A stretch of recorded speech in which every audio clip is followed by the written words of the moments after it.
That news was brought to you by ACS Manufacturing Corporation, ISO certified world-class quality. Open cam, Donnie. Which shirt is better? Malabo ka sa screen, Dad. Baka malabong mata. Visit EO Executive Optical for state-of-the-art facilities and expert eye care. Malinaw na, Dad. Ang wardrobe nyo, wala sa uso. EO Executive Optical. Love your eyes. For expert eye care, come to EO Executive Optical. EO Executive Optical. Love your eyes. Goodbye to me, Mancha. Hello, bright bar blue. Isang labanan yan. Bright bar blue. Pride Bar Blue with powerful stain-away enzymes. Malupit magtanggal ng dumit mancha pero di masakit sa kamay. Goodbye to me, Mancha. Hello, bright bar blue. Isang labanan yan. As tested ang cotton and polycotton. Sa mancha, malupit. Sa kamay mo, mabait. Pride Bar Blue. Manufactured by ACS Manufacturing Corporation. ISO certified. World-class quality. ACS. Pagbasa sa Aklat ng Kawikaan, Kabanata 13, Talata 1 hanggang 25.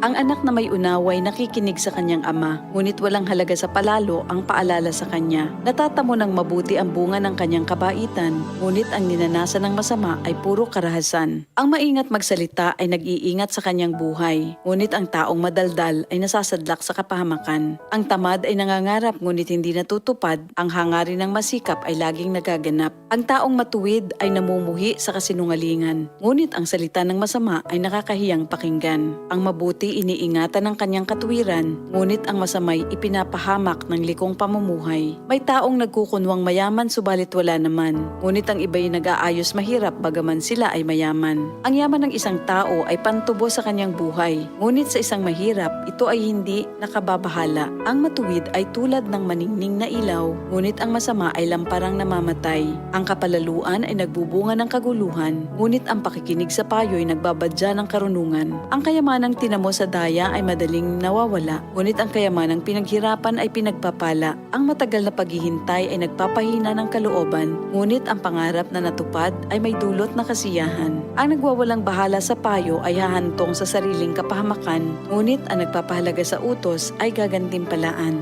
Ang mga turo ng matalino ay bukal ng buhay. Ito ay maglalayo sa bitag ng kamatayan. Ang katalinuhan ay umaani ng paggalang, ngunit ang kataksilan ay naghahatid sa kapahamakan.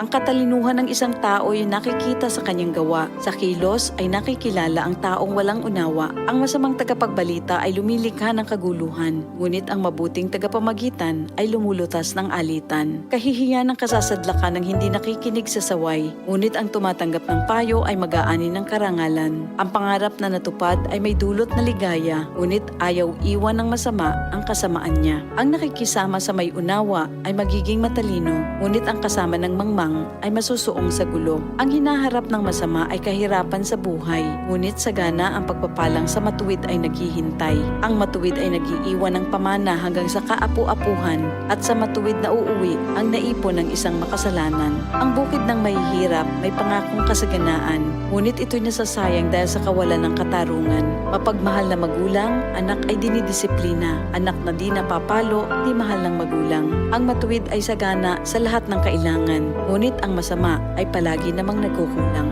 Ito ang salita ng Diyos.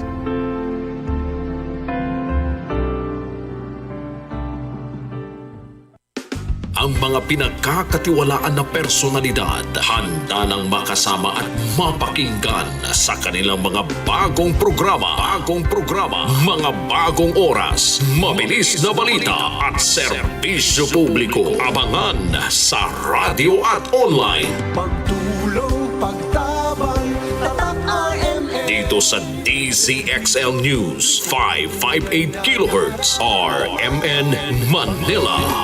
Yan ang tatak RMN. RMN.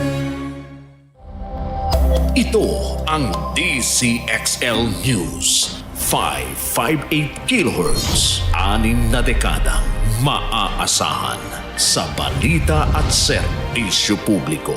Ang himpilan ng RMN Network sa Mega Manila. Live sa radyo at online.